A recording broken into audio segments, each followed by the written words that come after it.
Dan McDonald joins us here. And I'm telling you guys right now, I'm going to try to make Dan blush a little bit because he was honored recently and will be honored coming up in the summertime as a recipient of the Distinguished Service Award by the Louisiana Sports Writers Association, which means he will get to go into the Louisiana Sports Hall of Fame alongside the great Jim Henderson and many, many other athletes. Dan, before we get into some of the things you were a part of and your sports journey, just what type of an honor is it for you to have your name next to people like that and to get the recognition of fellow people in your field in the Louisiana Sports Writers Association? Well, Ryan, I appreciate it first. And when I got the phone call, I was pretty much I'm not often at a loss for words, but that one pretty much just hit me out of left field. I've been involved with the Louisiana Sports Hall of Fame for an awful long time, since way back in the early 70s. And it's only been in the last few years that actually the hall had a home in Natchitoches, a beautiful $20 million building that's there. And I've had a chance to see, so many great athletes and coaches and sports figures go into the Hall of Fame in all those years. And now to think that, that my name's going to be, somewhere enshrined in that building. It's surreal is what it is. When you look at all these great athletes, obviously this is a different sort of category, but when you look at all these greats, there's just so many names. Louisiana has such a rich sports history, and the people that have already been in there and the people that are going in there. Look at some of the people going in this next summer, guys like David Toms and Calvin Burrell, Ed Reed, Eddie Kennison, Raymond Didier, people like that are going in this year. To think that that my name will be in the banquet program with those kind of people. It's sort of mind-boggling. It is an honor that I still have had a lot of trouble really wrapping my head around over this last week. And Dan, I'll just go ahead and say what a lot of people have also said and thought. You deserve it. Couldn't happen to a nicer person. But I want to kind of start from the beginning, Dan, because your career in sports goes back a long way. And really, as a sports information director at Northwestern State and here at Louisiana, you kind of got to see the entire climate of sports change throughout the years. What do you feel like has changed the most since the day where you kind of got your foot in the door to where we're at now? Well, let me say this first. I feel like that, I never have had to truly work a day in my life because I loved what I did. When I was SID at those two schools at Northwestern and then here at UL, going to work was never a drudgery. Going to work was a pleasure. It was fun for me to be involved with the athletes and be involved with the coaches and so forth. But to say there have been some changes since the time I first set foot in an SID office at Northwestern when I was a student way back in 1972. To say there have been some differences is pretty much an understatement. Obviously there were no computers. We used typewriters. We used carbon paper. We used ditto machines. We didn't have any kind of email. We sent stuff by regular mail, and that was about the quickest way we got to send things. And I know this sounds like, oh my gosh, how old-fashioned is all this? But if you look at it, it kind of gives an idea of where we've come from there, and that's just in that little one realm of sports. Just translate that to all the other things that have happened in the world of sports over that time, and it's pretty it's something that nobody back then even foresaw many of the things that are going on right now in the world of sports, and you don't realize how much it's changed until you go back and look and sort of see the cliche about the way it was. And Dan, you're already a member of the SID Hall of Fame, and it was because you were kind of an innovator in some of those realms. And one of my favorite things that you do is just as a statistician, the things you keep track of during baseball season. Foul ball home runs is just one of the examples. But were there a lot of things in your career that no one had really done before, but you just kind of came up with? Well, I always like to say in the sports information business, there were only like 2 or 3 original ideas, and everybody else just copies all the other people's ideas. And that's what I did. I tried to go to places, and when we would go, when we'd make a football trip, when I'd get there on Friday, I would make a point to go by the other school's sports information office and just sort of sit and, pick brains of people, if it was people that I did not know before, and sort of get ideas on the way they did things. And I think that more and more people, needed to do that, because there are so many people out there that have so many good ideas, but nobody does everything great. I mean, different people do different things really well. And the key is to go and find those people that do those things really well. It's a lot like coaching. Coaches will go to other schools and sit with their staffs and go through things and talk, chalkboard out things. I tried to do the same thing on a different, obviously a different thing, but to see how they worked their program, to see how they promoted their teams, to see how they promoted their athletes. It was just something I liked to do. I enjoyed doing, and I enjoyed spending time with my fellow SIDs in that profession. I mean, I can still reel off to you the names of the guys who were the SIDs at all the other Louisiana schools, guys like Louis Bonnet at McNeese and Keith Prince at Louisiana Tech and Bob Anderson at now UL Monroe, then Northeast Louisiana. Paul Manasseh at LSU was such a almost a legendary figure to all of us, and I treasure the times I spent with Paul and guys like M.L. Lagarde at Tulane and those kind of people. And it's names that a lot of people would not know, but they were, some of them were just giants in my chosen field of work. And to have a chance to spend time with them, that was probably the most special thing to me. And the other thing was getting a chance to be with the athletes.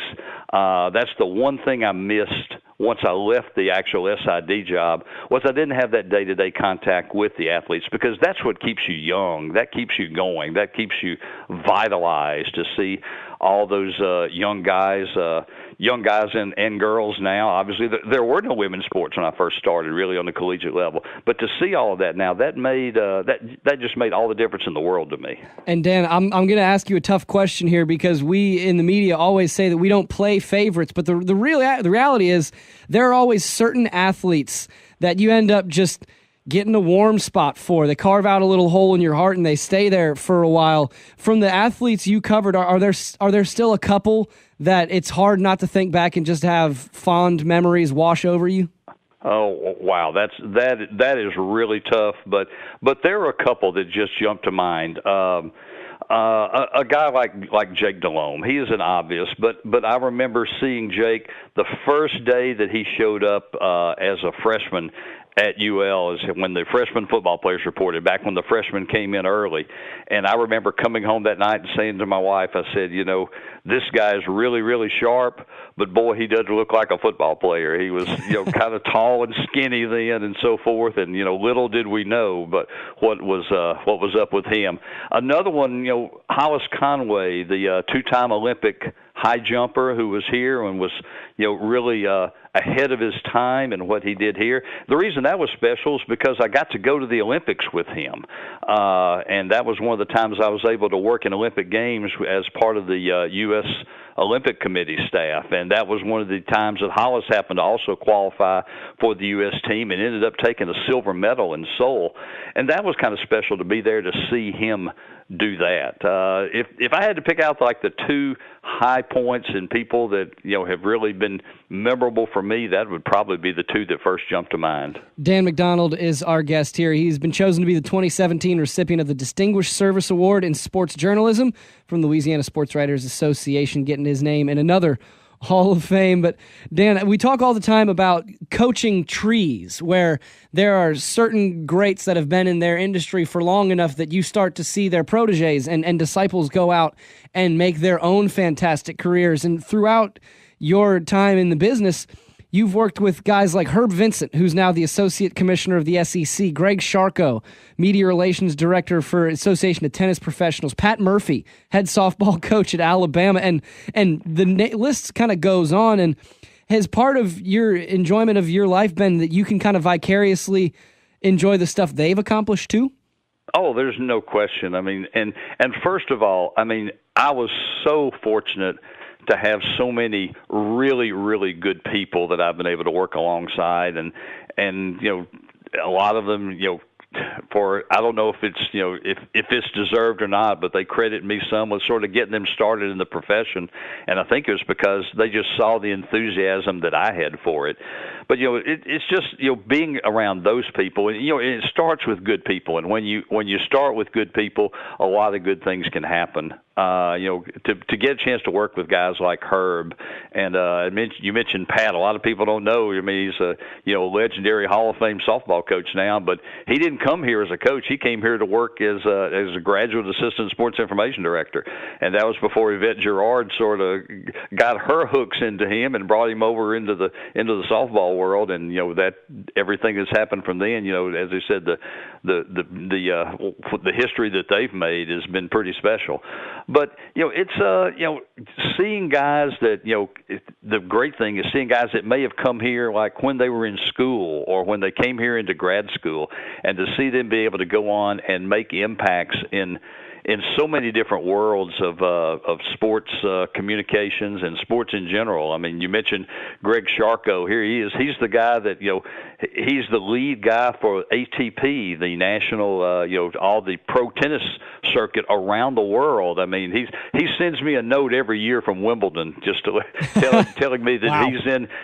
I'm in the Queen's box having strawberries this morning. That kind of thing, and that just makes you feel great about some of the guys that you've been around and some of the guys are doing, and so many of them are still out there in college athletics. I got a note earlier today from Chris Lakos, who's associate SID at Georgia, and he took time during Georgia's football game. They were playing a bowl game today, and he saw it he got an email about this award, and he took time during the football game to send me a note just to kind of congratulate me. And things like that. I've gotten so many notes and emails and comments. I haven't got any Twitters or Facebook messages because, as people who know me well know, I don't do either one of those two things. But people, people say, they said, well, we would send you a Facebook, but you wouldn't see it, so we're going to send you an email or make a phone call. But all those things have meant so much to me over the last couple of days. It's just been unbelievable. Twitterless Dan McDonald, and you deserve all that stuff, Dan. I'm glad you brought up the Olympics that you were a part of. You were part of the Seoul Olympics and Atlanta in '96. And just what was that experience like for you? Because I can only imagine the grandeur that you got to observe. And is there another maybe outing or something you were a part of that still kind of strikes you with awe to this day? Well, that was just spectacular to me, and again, that happened because of friends in the SID profession. Back in 1988, there are some 30-something different sports that are contested in the Olympics, and in the U.S., every one of these organizations, like the U.S. United States Tennis Association, whatever it is, a lot of them at that time did not have full-time PR people, so some of the people with USOC hit upon the idea, well, we're going to get some college SIDs to go with us because they know how to do what needs to be done to help publicize and promote. So a lot of us got to do Olympic trips like that, and we sort of had different sports that we were assigned to, sports that did not have true PR-type people. I mean, the first time I went in Seoul in 1988, I worked with 2 or 3 different sports, but I was the primary contact for wrestling, and I knew absolutely nothing about wrestling. We didn't have wrestling here where here at the university, but I did my homework. I learned a lot about it, and it was an experience that really I'll never forget. I tell stories about that to this day. But to be one moment in my life. I mean, I got to walk in during the ceremonies as part of the U.S. delegation, and to do that and to just see and feel the emotions and the grandeur of that whole thing. I mean, I can remember it like it was yesterday, and it was something that I will absolutely never, ever forget. And that's why, to this date, I mean, I am a huge, huge Olympic fan. I mean, I never miss it when it comes around. I tape the ceremonies, and I try to watch as much of the coverage as I can. And that's because of that, because it made such a big impact on me in those two times that I was fortunate enough to be there in person. Yeah, that's the stuff of dreams right there, Dan. Dan McDonald is my guest. And Dan, a lot of people might not realize, too, that on top of your work as an SID, you also got a lot of recognition, and rightfully so, for being a writer. Spent years at the Daily Advertiser. You still do freelance writing, even though you claim to be retired. We all know better than that. You still work harder than a lot of people I know. But you were recognized as the Writer of the Year a couple times. You captured the Best of Gannett National Award for when you covered the Little League World Series. But my question to you is there a specific piece that you worked on or something that you covered that brings you a lot of personal pride? Well, I tell you might have hit on it there, because that Little League World Series trip was an experience. If you've never been, if you are a sports fan or, I don't know, a fan of America, you need to go, because it is the atmosphere is so different. And when people talk about if big time sports, if it's gotten too big and so forth, well, go to the Little League World Series one time, because it'll sort of renew you, I guess, to what sports should be all about, just to see the joy on people's faces. It's a small town, but it's a big event, and it was just so much fun for me, and I was able to sort of translate some of that fun into some of the pieces I did, and not just for the Advertiser, but for Gannett, and I was very fortunate to win that award for that. But that was pretty special. And I can never thank Bruce Brown enough. He was the sports editor at the Daily Advertiser at the time. When I left the university in late 1999, and basically was looking for a position, and he made one happen for me at the Advertiser for 10 years. And it was a wonderful 10 years, and eventually I got to have the best of both worlds, because after he stepped out of the day-to-day part of it, I got to come back and cover the hometown university. I did UL coverage for a lot of those years, and that was pretty special. I felt like I did have the best of both sides of it. And Dan, I only have two more questions for you, but I'm just preparing you. They are doozies. All right, they are doozies. I'm ready. All right. Well, we take them on the rage. I might as well take them here. This is one of my favorite questions to ask people from any profession, any line of work. In your years doing what you did, around the people that you were with, what did your career teach you about life, or teach you to appreciate and value? What did you kind of take away from all your years working in that industry? It taught me that having fun was important. I had some chances to, both when I was working at the university and then when I was working at the Daily Advertiser, I had some chances to go other places, maybe do some other things and so forth. But every time I looked at it, I wasn't sure if I was going to have as much fun as what I was doing. As much fun doing that as what I was already doing. And, there were, I guess everybody is in that question. Is the financial reward of taking a, quote, bigger job, is it worth it sometimes? And to me, I always thought that it was more fun for me and more important for me to enjoy what I was doing. Because, as I said earlier, I feel like that I never had to force myself to go to work, because I never felt like I was really going to work. It was just another day in the toy box, and another day to go have some fun with it. And I think that's the most important thing I took out of it, is that enjoying what you do while you can do it has became the most important thing to me, and I was lucky in the couple of jobs that I had. I was always able to do that. All right, Dan, last one. I'm going to try to see if I can get you a little emotional here. That's not too hard most of the time. Everyone knows the phrase, behind every good man, there's a good woman. And from getting to know your wife, Mary Beth, she is just one of the nicest, sweetest women I've ever met in my entire life. Would this journey that you've taken be everything it was if it weren't for having her on your side too? Not a chance. It's the best thing that ever happened to me.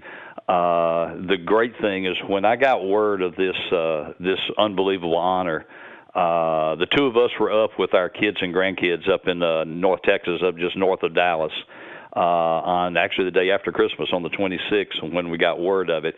And to get word with them all sitting there. I mean, my wife was at the table with me, and the kids and the grandkids are all in the house, and to be able to share that with them at that time was pretty special.